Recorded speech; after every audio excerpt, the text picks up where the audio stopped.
بسم اللہ الرحمن الرحیم۔ رمضان شریف میں امت پر 5 خصوصی انعام۔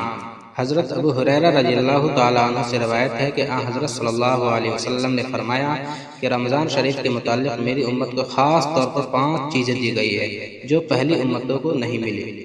نمبر 1، روزے دار کے منہ کی بدبو جو بھوک کی وجہ سے پیدا ہوتی ہے اللہ تعالیٰ کے نزدیک مشک سے زیادہ پسندیدہ ہے۔ نمبر 2، ان کے لیے دریا کی مچھلیاں تک دعائیں مغفرت کرتی ہے اور افطار کے وقت تک کرتی رہتی ہے۔ نمبر 3، جنت ہر روز ان کے لیے سجائی جاتی ہے۔ پھر حق تعالی شانہ فرماتے ہیں کہ قریب ہے کہ میرے بندے دنیا کی مشقتیں اپنے اوپر سے پھینک کر تیری طرف آئے۔ نمبر 4، اس ماہ مبارک میں سرکش شیاطین قید کر دیے جاتے ہیں کہ وہ رمضان میں ان برائیوں کی طرف نہیں پہنچ سکتے جن کی طرف غیر رمضان میں پہنچ سکتے ہیں، یعنی رمضان میں شیاطین قید ہونے کی بنا پر روزہ داروں کو گناہوں پر نہیں ابھار سکتے۔